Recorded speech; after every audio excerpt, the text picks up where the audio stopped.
अस्सलाम वालेकुम।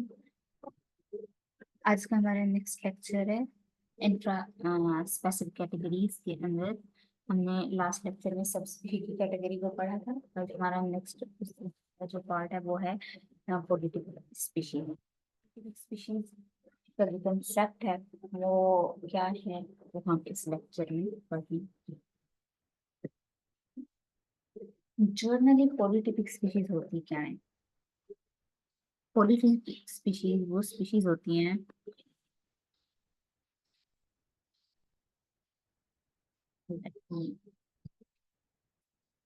पॉलीटॉपिक स्पीशीज क्या होती है कि हम सब स्पीशीज पढ़ेंगे। पहले सब स्पीशीज क्या होती हैं कि एक स्पीशी के अंदर अगर जियोग्राफिकल बैरियर की वजह से हमें मॉर्फोलॉजिकली डिफरेंस नजर आ रहा हो और बट उन स्पीशीज को अगर कभी इकट्ठे रहने का मौका दिया जाए तो आपस में इंटरब्रीड कर सकेंगी।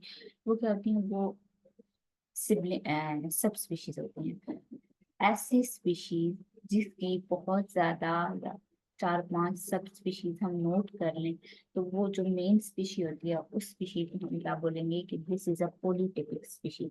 ये अब एक पॉलीटिपिक स्पीशीज है। क्यों? क्योंकि इसके अंदर काफी ज्यादा सब स्पीशीज आ जाते हैं।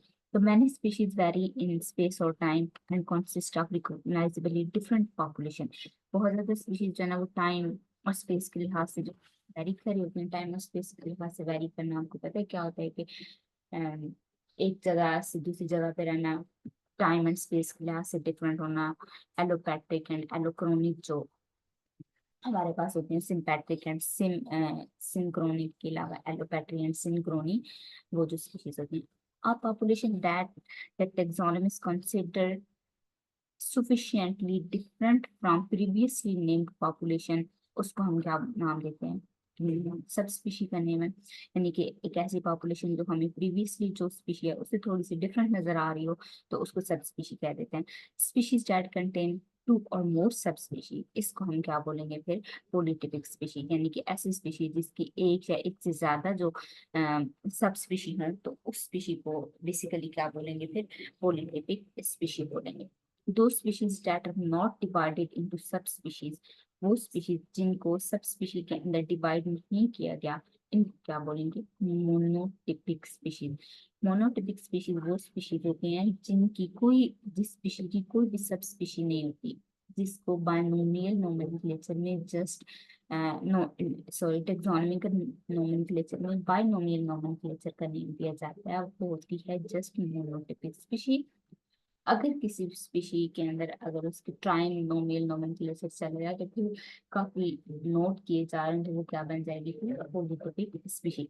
Recognition of the fact that many species taxa particularly जो वाइडली डिस्ट्रीब्यूटेड स्पीशीज हैं ये पॉलीटिपिक है and one of the most important and development है हमारी टेक्सोनॉमी के अंदर कि पॉलीटिपिक स्पीशीज को नोट करना और पॉलीटिपिक स्पीशीज की कैरेक्टरिस्टिक्स बताना। अब पॉलीटिपिक स्पीशीज को नोट करना और उनकी कैरेक्टरिस्टिक्स बताना क्यों अहम है, इसकी क्या ये हमारे पास अहमियत है इसके अंदर टेक्नोलॉजी के अंदर, नेक्स्ट वीडियो में आप देखेंगे। इम्पोर्टेंस क्या है कि recognition of polytypic species taxa, यानी कि इस स्पीशीज जो टैक्सा है पॉलीटिपिक इसकी क्या इतनी अहमियत है। ये जो हम बेसिकली हाँ सारे कंसेप्ट पढ़ के आए हैं, स्पीशीज कंसेप्ट पढ़ गए हैं। जब हम शिफ्ट हुए थे मॉर्फोलॉजिकल यानी कि टाइपोलॉजिकल स्पीशीज कंसेप्ट से बायोलॉजिकल स्पीशीज कंसेप्ट की तरफ हाँ मूव फॉरवर्ड हुए थे तो यहाँ पे एक क्या हुआ था कि ड्रास्टिक चेंज भी आया था फिर टेक्सोनोमिक प्रैक्टिस में। अब जो जाहिर सी बात है जब टाइपोलॉजिकल स्पीशीज कंसेप्ट क्या कहता था कि जो टाइप के लिहाज से सेम एक जैसी स्पीशीज दिख रही हैं वो सारी एक स्पीशीज के अंदर आती हैं, जो थोड़ी बहुत हमें डिफरेंट नजर आ रही हैं वो दूसरी स्पीशीज के अंदर चली जाती हैं और उनको उसी तरह नेमिंग भी फिर दी गई थी। फिर जब बायोलॉजिकल स्पीशीज कंसेप्ट आया तो जब उसकी तरह स्पीशीज को देखा जाने लगा तो फिर क्या हुआ कि काफी ज्यादा स्पीशीज जो डिफरेंट मॉर्फोलॉजी की वजह से एक ही स्पीशी कैटेगरी के अंदर आ रही थी यानी कि वो सब स्पीशी थी बेसिकली, तो फिर नेमिंग जो है ना वो डिफरेंट हो गई। तो इस नेमिंग की वजह से एक ब्रॉड जो है ना वो टैक्सोनॉमी के अंदर एक ड्रास्टिक फौरी तौर पर चेंज आया। वहां पे क्या हुआ कि वाइल प्रीवियसली एवरी पॉपुलेशन जो कि डायग्नोस्ड हो जाती थी थोड़ी सी मॉर्फोलॉजिकली डिफरेंट उसको एक सेपरेट स्पीशी बोल दिया जाता था। It become necessary to infer the reproductive isolation of population. फिर ये जो है ना रिप्रोडक्टिव आइसोलेशन जो स्पीशीज की है उसको जरूरी हो गया कि रिप्रोडक्टिव आइसोलेटेड स्पीशीज हैं या किस तरह की स्पीशीज है, जब बायोलॉजिकल स्पीशीज कंसेप्ट आया उसके बाद। With discovery of geographic variation morphological and other characteristic, उसने ये रियलाइजेशन फिर दी कि जो प्रीवियसली रिकॉग्नाइज्ड मॉर्फो स्पीशीज थी were not reproductively isolated from other allopathic pollution। ठीक है, बात समझे कि जैसे ही पहले क्या किया जाता था कि पहले टाइपोलॉजिकल कंसेप्ट था। टाइपोलॉजिकल कंसेप्ट क्या कहता था कि एक स्पीशी अगर मॉर्फोलॉजिकली डिफरेंट है तो वो डिफरेंट स्पीशी है। बायोलॉजिकल जब स्पीशी की बात आई तो उसने थोड़ा सा रिप्रोडक्टिव आइसोलेशन पे और रिप्रोडक्टिवली आइसोलेशन पे जोर दिया कि स्पीशीज जो है ना वो बिल्कुल उनके अंदर वेरिएशन हो सकती है, उनकी एक सेपरेट आइडेंटिटी हो सकती है, बट वो क्या है वो रिप्रोडक्टिवली भी आइसोलेटेड हो सकती हैं। उसमें अगर थोड़ी बहुत जियोग्राफिक वेरिएशंस आ जाती हैं मॉर्फोलॉजिकल स्पीशीज के अंदर, और उन करेक्टरिस्टिक्स ने ये रियलाइज कराया कि जो प्रीवियसली मॉर्फो स्पीशीज थी, जो एक जैसी स्पीशीज थी, वो रिप्रोडक्टिवली आइसोलेटेड नहीं थी। मॉर्फो स्पीशीज जो डिफरेंट हमें नजर आ रही थी वो रिप्रोडक्टिवली आइसोलेटेड नहीं थी from other allopathic population. Allopathic किसी और जगह पे रहने वाली जो पॉपुलेशन है उससे रिप्रोडक्टिवली आइसोलेटेड नहीं थी, यानी कि एलोपैथिक दो पॉपुलेशन जो एक जैसी थोड़ी बहुत नजर आ में डिफरेंस नजर आता था, वो दो अलग अलग जगह पे रहती थी। प्रीवियसली उनको एक ही नेम दे दिया गया था, लेकिन जब उनको इकट्ठा रखा गया एलोपैथिक से उन्हें सिम्पैथिक की तरफ लाया गया तो फिर ये देखा गया कि वो रिप्रोडक्टिवली आइसोलेटेड नहीं है, कि वो आपस में रिप्रोडक्शन कर सकती हैं। ठीक है, डिड नॉट, इसके अलावा दूसरा क्या था कि डिस्कवरी ऑफ जियोग्राफिक वेरिएशंस जो मॉर्फोलॉजिकल एंड दूसरी करेक्टरिस्टिक की वजह से उसने ये रियलाइज करा कि जो प्रीवियसली मॉर्फो स्पीशीज थी वो रिप्रोडक्टिवली आइसोलेटेड नहीं थी फ्रॉम अदर एलोपैथिक पॉपुलेशन, जो कहीं पे और पॉपुलेशन रहती थी उससे, क्योंकि जब उनको उनके साथ रखे जाने का मौका दिया गया तो उन्होंने आपस में मीटिंग की and did not qualify as a separate biological species, और उनको फिर इस वजह से एक separate species भी नहीं कहा गया। ठीक है, they were consequently ranked as subspecies in more or less widely distributed polytypic species। फिर उनको सब स्पीशी बोला गया और वो सब स्पीशी, ये जो स्पीशी आ जाती है इसकी सब स्पीशी हैं, इनको किसके अंदर फिर रैंक दिया गया पोलिटिपिक स्पीशीज के अंदर। जो टेक्सोनोमिक नोमेनक्लेचर है उसमें जस्ट सब स्पीशी को नेमिंग दी जाती है, पोलिटिपिक स्पीशीज की उसके अंदर कोई नेमिंग नहीं होती। जो हमारे पास टेक्सोनोमिकल नोमेनक्लेचर है उसमें पोलिटिपिक स्पीशीज का कोई नेम है, बट जा फॉर अंडरस्टैंडिंग की जो ऐसी स्पीशीज जिसकी काफी ज्यादा सब स्पीशीज होती हैं वो फिर क्या होती है पोलिटिपिक होती है। जो मेजर बेनिफिट हुआ जब हमें पोलिटिपिक स्पीशीज का टैक्सा मालूम हुआ तो उसने एक सिंप्लीफिकेशन की तरफ जो है ना हमारी जो क्लासिफिकेशन है उसको ले गया।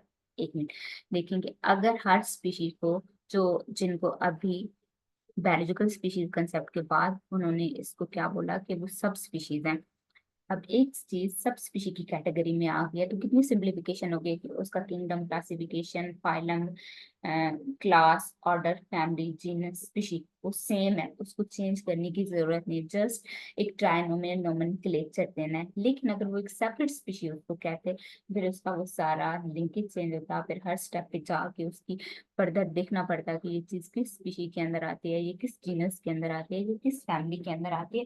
तो ये बहुत ही हेक्टिक काम था। काफी जब एक ही स्पीशी के अंदर काफी सारी सब स्पीशीज आ जाती हैं तो ऊपर वाला डेटा सेम रहता है, तो टेक्सोनॉमिकली थोड़ा सा सिंप्लीफाई सिस्टम हो जाता है। तो मेजर बेनिफिट जो हुआ पोलिटिपिक स्पीशी की रिकॉग्निशन की वजह से वो एक सिंप्लीफिकेशन था। Well studied group of animal, birds, mammals, butterflies, snails, इन सब स्पीशीज के अंदर, यानी कि सब ऑलमोस्ट तमाम जितनी भी एनिमल स्पीशीज हैं उनकी जो क्लासिफिकेशन सिस्टम था वो थोड़ा सिंप्लीफिकेशन की तरफ चला गया। इसमें जो रिक्लासिफिकेशन हुई थी पोलिटिपिक स्पीशीज के अंदर वो जियोग्राफिकली रिप्रेजेंट करती थी, representative form of origin separated described as monotypic species, जिसको पहले जो है ना मोनोटिपिक स्पीशीज कहा गया था, अब वो ग्रेट सिंप्लीफिकेशन सिस्टम की तरफ चल पड़ी। This recognition of classification on species level virtually complete है अब birds के अंदर, mammals के अंदर और ऑलमोस्ट जितने भी ग्रुप ऑफ इंसेक्ट्स के अंदर, मोलस्क के अंदर, बट हैज हार्डली बिगन, अभी दूसरे जो एनिमल्स हैं उनके अंदर अभी ये इतनी ज्यादा स्टार्ट नहीं हुई, अभी उसकी तरफ ये सिंप्लीफिकेशन और इसकी प्रोपोर्शन का काम अभी हो रहा है। जैसा कि अभी बताया कि जो ये सिंप्लीफिकेशन सिस्टम था इसकी वजह से क्या हुआ कि 1900 19,000 मोनोटिपिक बर्ड स्पीशीज ये किसके अंदर लिस्ट आ गई 1910, यानी कि ऑलमोस्ट 200 से भी कम स्पीशी के अंदर आ गई। यानी कि पहले जो 19,000 स्पीशीज को वो हैंडल कर रहे थे, 19,000 स्पीशीज का उन्होंने एक सेपरेट डेटा लिया हुआ था, 19,000 स्पीशीज के वो जीनस, टैक्सा, ऑर्डर, क्लास, उन सबको स्टडी कर रहे थे। उसको अब और जब चीजों को इकट्ठा सेपरेटली स्पीशीज का रिकॉग्निशन देम दिया जाता है तो उसकी सारी सी बातें, सारी कैरेक्टरिस्टिक्स, उसका डेटा, उसकी बुक्स, वो सारा कुछ जो है ना वो लिखा जाता है। तो वो एक बहुत ही हार्ड क्लासिफिकेशन सिस्टम था कि हर स्पीशी को एक अलग अलग नेम दिया जा रहा था। अब जब वो स्पीशी एक ही के अंदर आए तो जब इनको सिंप्लीफाई किया गया, कैरेक्टरिस्टिक्स के साथ ये देखा गया, तो वो 19,000 जो ओरिजिनली या प्रीवियसली लिस्टेड स्पीशीज थी उसके अंदर काफी ज्यादा ऐसे बर्ड्स थे जो एक ही स्पीशीज से बिलोंग करते थे और उसकी सब स्पीशीज थे। तो वो इतना क्लासिफिकेशन सिस्टम इतना क्लोज हुआ कि देखिए 19,000 से ये 2,000 से भी कम रेंज में आ गया। ठीक है, thousand of species describes and have been reduced to approximately 9,000। इसके बाद species and thousand of species since then have been reduced, और वहां से भी अब तक देखें कि वो 19,000 में और फिर अब तक जो है ना 9,000 स्पीशीज में रिड्यूस हो चुका है। अब सिंपलर अब देखें कि कहाँ पे 19,000 स्पीशीज को डील करना था और कहाँ पे जस्ट 9,000 स्पीशीज को एट अ टाइम डील करना। A similar simplification has been reported for many other groups of vertebrate और invertebrate। इसी तरह जो similar simplification है वो बाकी भी जो vertebrate और invertebrate species हैं उनमें रिपोर्ट की गई है।